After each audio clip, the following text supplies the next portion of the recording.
Masalul mukminina, perumpamaan orang-orang mukmin itu laka masalil nahlah. Perumpamaan orang mukmin itu seperti lebah, tawon.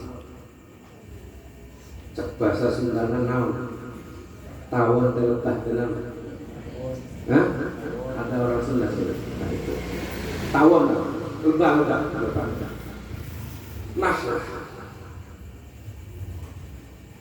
akalat thayyiban wa ta'at thayyiban wa ta'at falam tuksir falam tusir. Itu hadisnya. Makanya banyak, tapi saya sambil satu aja. Hadis ini menurut para ulama ini disebut dengan tasbih. Kanjeng Nabi Muhammad mentasbih, menyerupakan orang mukmin itu dengan lebah.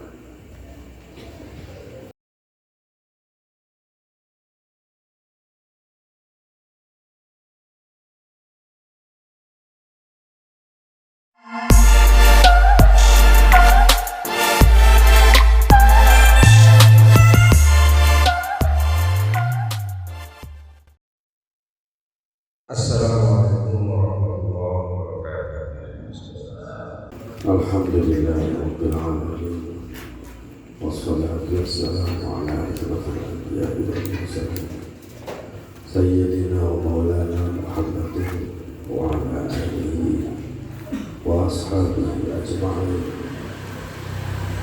Qalu subhanaka la ilma lana illa ma 'allamtana.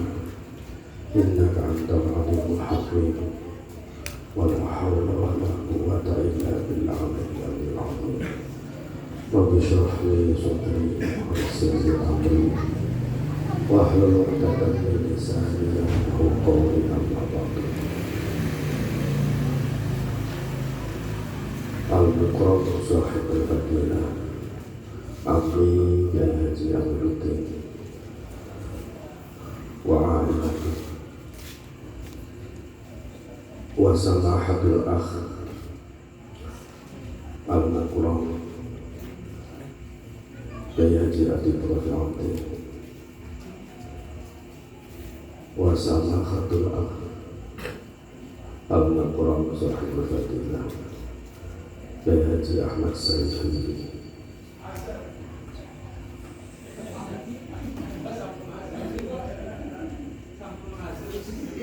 Yang saya hormati para asatidz, ustadzah, para santriwan, para santriwati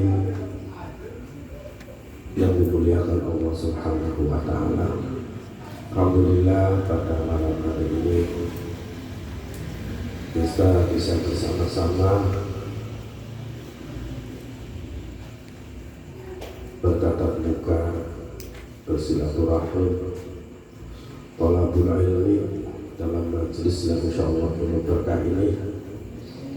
Mudah-mudahan apa yang kita lakukan pada malam hari ini diridhoi oleh Allah, diberkahi dan dihidupi ibadah oleh Allah Subhanahu wa ta'ala. Sholawat dan salam tidak lupa pula mari kita sama-sama tumpah curahkan kepada junjungan kita Nabi besar Muhammad sallallahu alaihi wasallam, para sahabatnya, keluarganya, ahli baitnya, dan mudah-mudahan kita semua sebagai umatnya kelak akan mendapatkan syafaat pada yaumul qiyamah. Amin ya rabbal alamin. Anak-anak sekalian yang saya cintai, ini sudah malam, tanda-tandanya malam Kiai Adib sudah datang.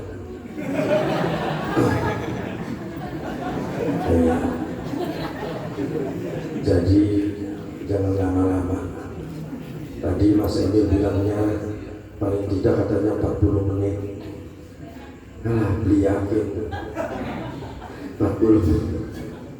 Terus ada suwe-suwe ya, ada suwe-suwe setiap. Kemarin kita semua mau buru-buru di ini ya, di kebahagiaan itu. Ustaz yang Usman Subah, awas kamu proses ngomongnya apa mana? Iya, yang paling penting yang saya ingin ucapkan kepada kalian, terutama yang hafal alfiyah. Ini ada 17. Apa yang hafal alfiyah itu ada yang ngaji sama saya nggak sih? Atau ada yang belum? Belum.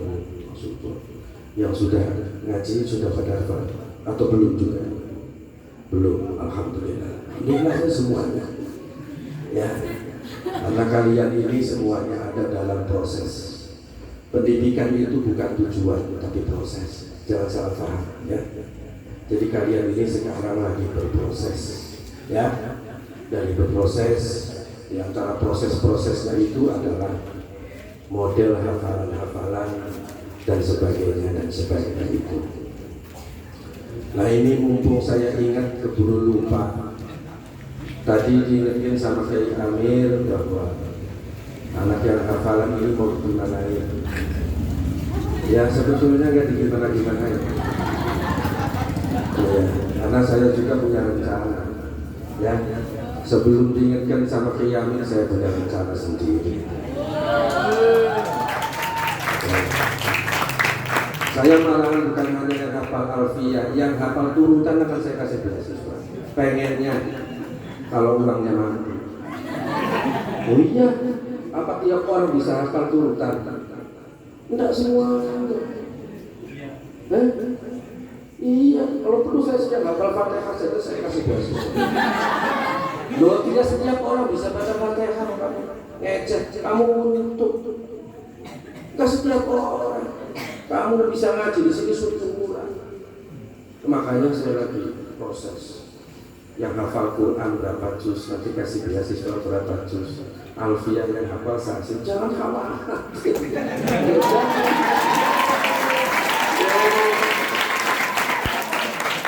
Iya, apalagi alfiyah yang 1000. Oh, yang hafal Fatihah pun saya pengen kasih beasiswa. Kalau duitnya, nanti saya ada matematiknya lah. Oke. Baik, ini saya ingat. Nah, kalau nanti nggak ingat kan saya nggak punya jawaban. Anak-anak sekalian yang saya hormati, saya pengen mengingatkan kepada kalian, terutama yang mau keluar, dari pondok pesantren. Saya sih berharap yang sanawiyah yang nerusin ke aliyah, yang aliyah yang nerusin ke SSIT. Kamu jangan tergila. Ini guyunya guyu menghina. Kamu kalau menghina ketua senatnya saya.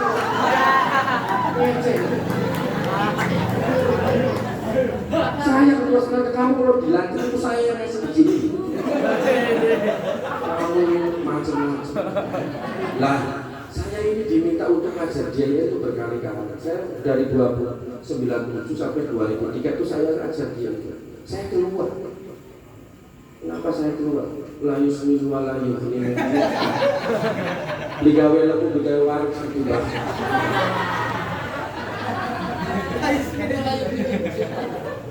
Jadi sebetulnya bahas. Sejarah STI sama Kifat sebenarnya. Dosennya sama. Jadi inilah jalan. Universitas perguruan tinggi swasta sekarang. Ya, itu sekarang suruh belajar untuk mendaftarkan diri itu STIT. Padahal STIT baru 4 tahun. Artinya punya harapan besar. Dan kamu harus mendukung. Cara mendukungnya, kamu yang masuk biar kualitas mahasiswanya bagus. Jangan mengharapkan orang.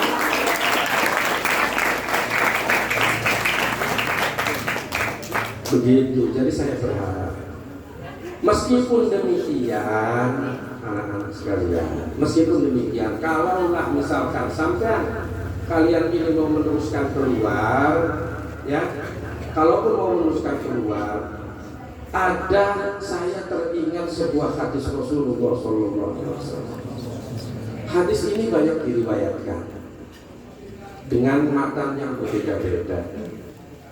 Saya ambil satu contoh saja dari hadis yang diriwayatkan yang ada di dalam Musnad Ahmad. Hadis ini disahihkan oleh Ibnu Syakir dan Asy-Syaikh Al-Albani. Kira-kira bunyinya begini, mudah-mudahan saya tidak salah.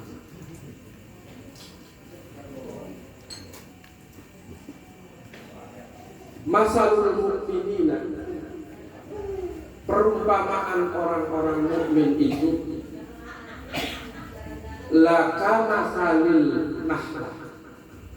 Perumpamaan orang mukmin itu seperti lebah, tawon. Cek bahasa Sunda naon? Tawon dan lebah kenal? Hah? Ada orang Sunda sini. Nah itu. Tawon, lebah. Nah, akalan thayyiban wa ta'at thayyiban waqa'at falam tuksir falam tuksir. Itu hadisnya. Matanya banyak, tapi saya sambil satu aja. Hadis ini menurut para ulama ini disebut dengan tasbih. Kanjeng Nabi Muhammad mentasbih, menyerupakan orang mukmin itu dengan lebah. Dalam ilmu usul, tasbih itu ada tasbih kulliyun, ada tasbih juz'iyun, ada kullun bi kullin, ada juz'un bi juz'in. Ulama hadis menafsiri, mengomentari hadis ini bahwa tasbih ini adalah tasbih kulliyun bi kulliyyin. Tasbih kulliyun bi kulliyyin ini maksudnya bukan berarti menyerupakan orang mukmin itu secara keseluruhan itu sama dengan nahlah, ya, atau sebagian juznya mukmin itu adalah bagian dari juznya nahlah. Tapi tasbihu kulliyin bi kulliyin ainau'in binau'in min nahiyati naf'in, dari sisi manfaatnya. Artinya seluruh kebaikan yang ada pada nahlah itu ada sama orang mukmin. Begitu maksudnya. Siapa tangan mau dibeli gitu. Gua harus masih membayarnya kelarangan kan gua. Ngobrol itu gua bilang dongeng bayar. Rada murahan gitu. Ya Allah. Ya sebagainya. Jadi gitu. Oke. Sifatnya nahlah itu banyak. Atau kalau kalian mau bertanya, apakah hayawan yang ada pada zaman Kanjeng Nabi itu cuma nahlah? Banyak. Onta ada. Tapi Kanjeng Nabi tidak menyerupakan orang mukmin dengan onta. Manuk darah ya. Tapi tidak menyerupakan. Lenggaran. Model kayak Irak ya.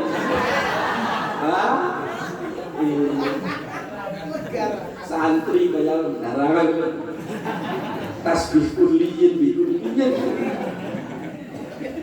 Anak pada masa itu ada Kanjeng Nabi tahu. Tetapi Kanjeng Nabi kenapa kemudian menyerupakan orang mukmin itu dengan akhlak, dengan lebah? Ya. Setelah menyerupakan dengan lebah, kemudian Kanjeng Nabi hanya menyebutkan 3 saja. Yaitu akalat thayyiban, wada'at thayyiban, waqa'at lam tufsir wa lam tufsir. Hanya 3. Padahal nahlah itu punya sifat yang sangat banyak. Orang mukmin juga punya sifat baik yang sangat banyak. Kenapa hanya 3? Hanya 3 itu adalah karena lebah itu hasyarat namanya. Ya? Atau apa namanya? Bahasa Indonesia apa hasyarat? Melata. Ya, itu. Jadi punya sifat yang sama, yang juga ada pada orang mukmin. Tetapi 3 sifat ini adalah tidak dimiliki oleh hasyarat yang lain kecuali lebah. Makanya Kanjeng Nabi menyebutnya 3. Jadi 3 sifat ini yang disebutkan oleh hadis itu menunjukkan bahwa 3 sifat ini tidak dimiliki oleh hasyarat yang lain. Sedangkan sifat kebaikan yang lain yang ada pada lebah juga dimiliki oleh hasyarat yang lain. Paham tidak? Oleh karena itu Kanjeng Rasulullah hanya menyebutkan 3 sifat khas lebah yang ditasbihkan kepada orang mukmin. Yang pertama adalah apa? Akalat thayyiban. Orang mukmin itu, lebah itu kalau makan itu mesti makanan yang baik. Disebutnya thayyib. Anak-anak, disebutnya thayyib. Thayyib ini adalah merupakan salah satu syarat makanan yang baik. Thayyib itu dalam Quran, kalimat thayyib ini banyak disebutkan.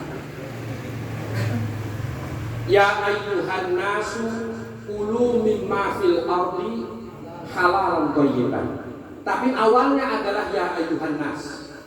Kalau ya ayyuhan nas berarti yang diajak bicara tidak hanya orang muslim, tetapi juga orang kafir. Makanlah apa-apa yang ada di dalam bumi. Kamu suka makan yang ada di dalam bumi, yang di dalam bumi atau di permukaan bumi? Atau yang hafal alfiyasi ada kayak maknanya Allah? Langka atau digeledek kita? Kulu ya ayyuhan nas kulu mimma fil ardi halalan thayyiban. Kemudian ada lagi ya ayyuhalladzina amanu, beda ayatnya.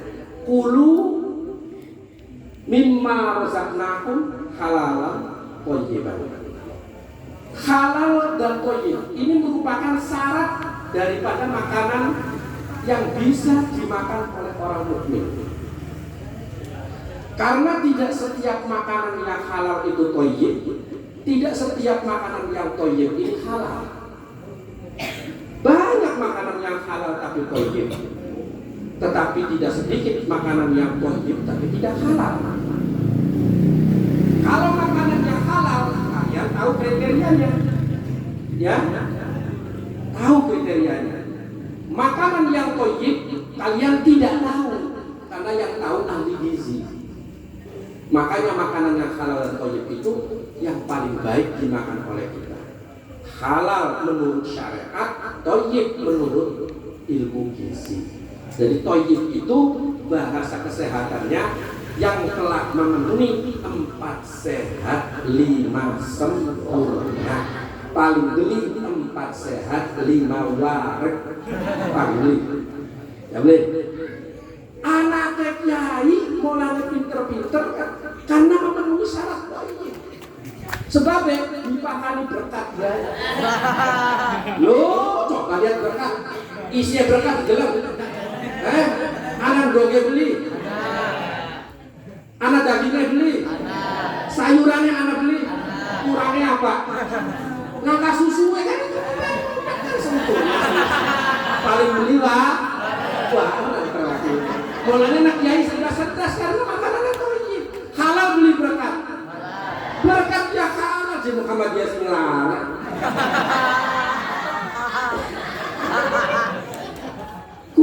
Pokoknya anaknya ustaz pinter-pinter karena halalan thayyiban.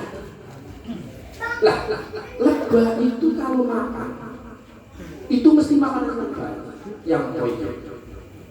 Ya, karena memang Al-Quran menganjurkan kepada kita supaya memakan makanan itu adalah yang halal dan thayyib. Halal menurut syariat, Thayyib menurut ilmu kesehatan atau ilmu gizi. Banyak yang halal tidak thayyib. Betul, banyak yang halal tidak thayyib. Witan asem kah halal beli? Halal. Maka sekarang makan wayak ilmu aklu sajarotil asem. Langka ya? Tapi nama kan beli? Beli. Kalau disebut belum dina kan diamok. Halal tapi tidak tahu. Oh iya, langka sih melarang mangan pasir.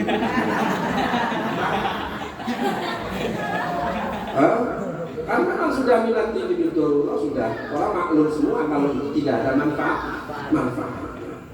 Meskipun tidak tercantum secara tekstual bahwa itu diharamkan. Karena pengharaman sesuatu itu tidak ujuk-ujuk. Dalam ilmu fikih ada alasannya.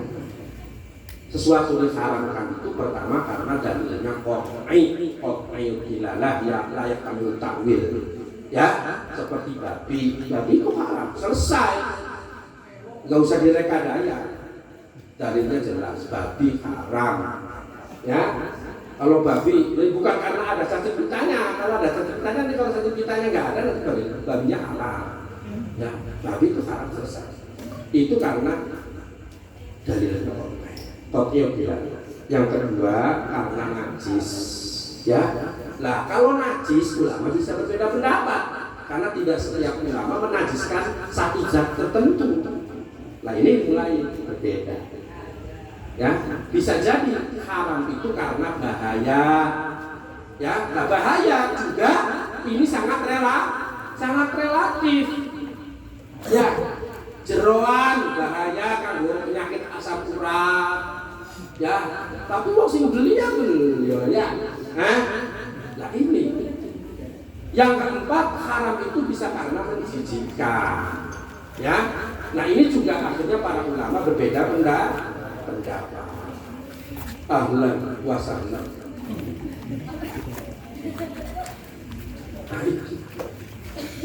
Ya, anak-anak gitu ya. Itu yang pertama. Jadi kalau kalian semuanya ini makannya tidak makanan yang halal dan thayyib, maka kalian ini tidak sama sekali punya ciri orang mukmin. Apakah ada yang thayyib tapi tidak halal? Banyak yang thayyib tidak halal. Telur itu thayyib tidak? Thayyib, tapi bakal nyolong di kena tangga. Itu thayyib tapi tidak halal. Paham ya? Jadi santri harus makan yang halal dan thayyib karena itu ciri daripada orang mukmin. Satu. Yang kedua, wadu'at thayyibatan atau wadu'at thayyibatan. Wadu'at itu artinya nyeleakan. Nahla bakal wadu'at, bakal nyeleakan. Nah ini sebetulnya kalau dalam ilmu usul namanya majas. Paham ya? Ilmu mani, rada-rada. Terangkan separuh baik, larang-larang. Wadu'at itu sebetulnya adalah kalimat yang artinya banyak. Seperti saya contohkan, sesuatu kalimat itu dianggap majas, itu bisa punya alasan yang banyak. Yang saya maksud jelaskan, itu adalah yang pertama apabila diucapkannya jember. Apa jember itu? Menjijikkan. Contohnya ghaib. Ghaib itu artinya bukan kotoran. Awas jangan salah. Ghaib itu artinya adalah tempat di padang pasir yang biasa orang Arab ngising karena dulu belum punya WC. Ghaib itu. Tapi kemudian dipakai untuk bahasa orang yang buang air. Lah kita kan ngising ngomongnya. Lain kalau ngomong ngising ya. Tapi ngomongnya apa? Buang air.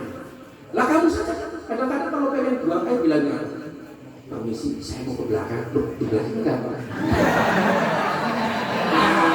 Bilangnya itu mau ke belakang.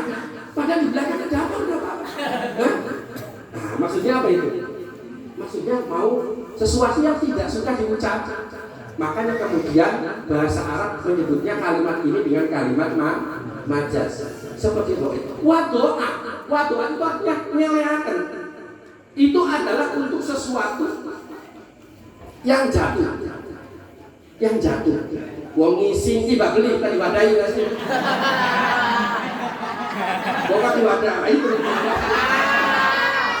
Dibayar nama. Kan beli ya, oke?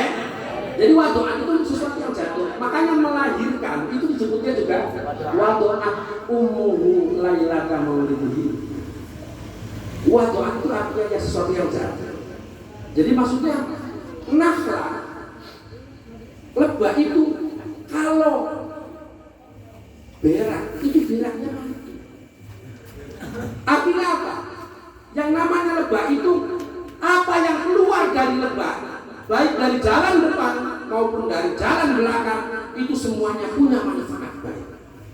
Orang mukmin ngomongnya sing bener.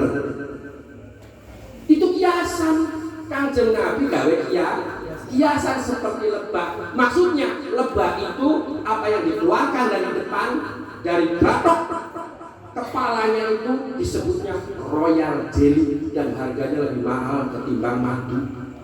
Dari belakang Iram itu sengaja itu diblesak bisa. Lebah itu keluar dari depan itu namanya royal jelly. Mulanya royal jelly itu obat apa? Obat uang. Dari belakang keluarnya apa? Madu. Maksudnya mengkiaskan supaya orang mukmin itu apa yang dikeluarkan dari bagian depan itu semuanya yang baik.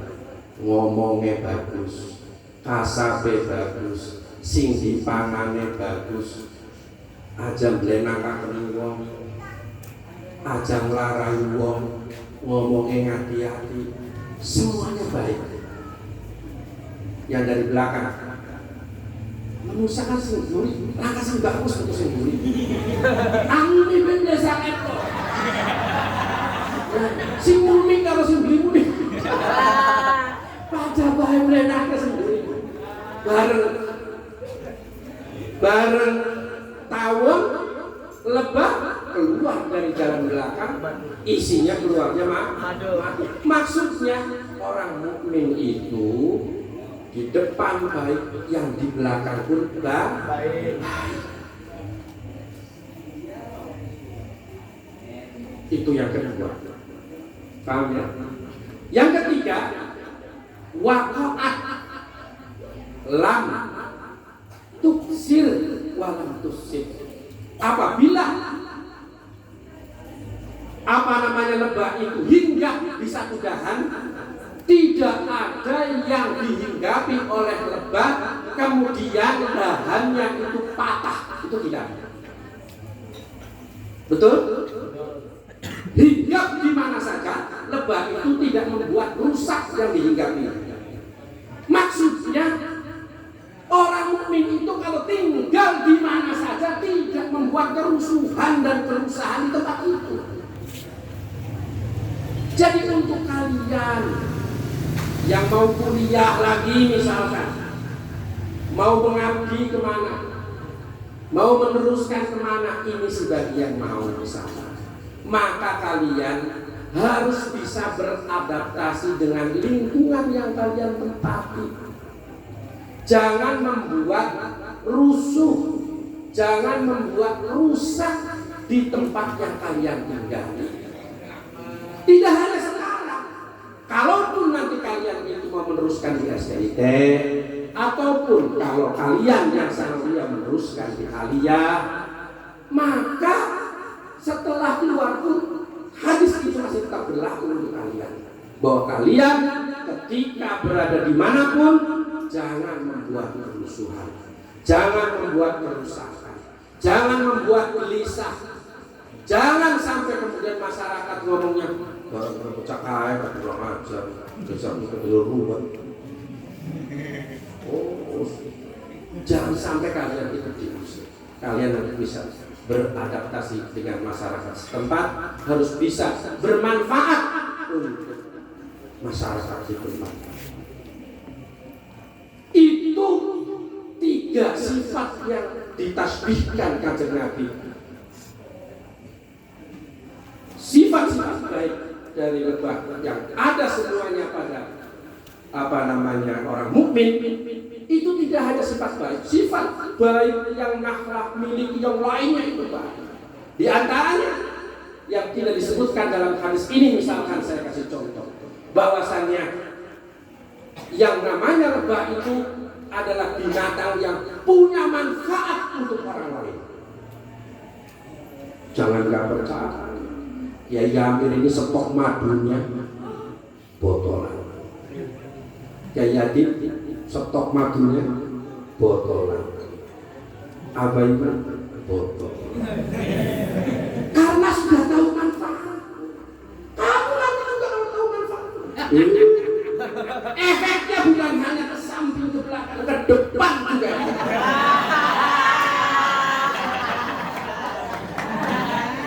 Luar biasa madu itu. Buat jamu pakai madu. Iya. Obat COVID juga yang mandi itu pakai madu. Orang yang rutin minum madu itu bisa terhindar dari COVID. Bukan kata saya, kata orang yang sudah pernah COVID. Pakai madu, pakai air hangat tiap pagi bersih. Siapa yang memproduksi? Lebah.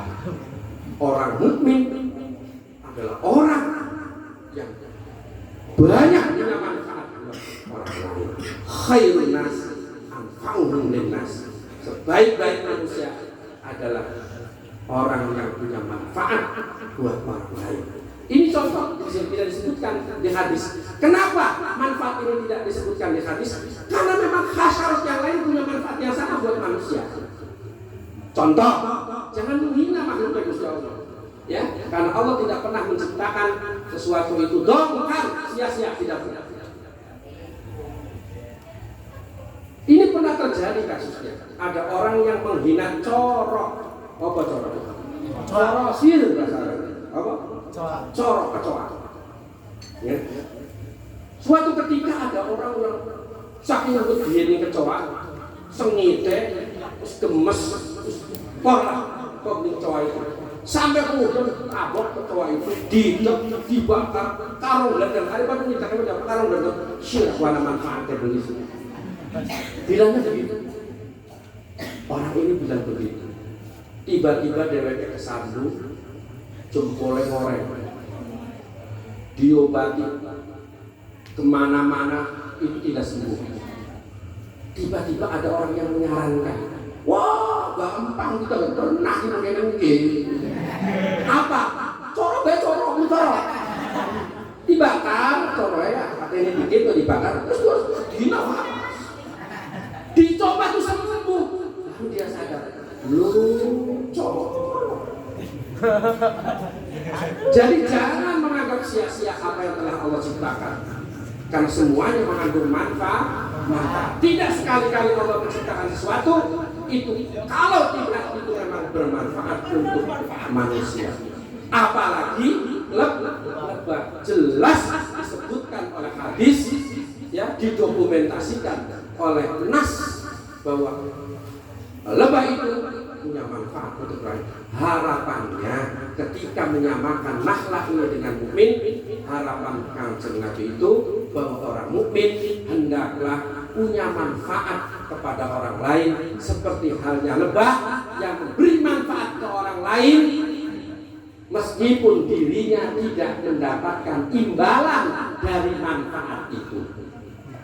Paham tidak? Nah,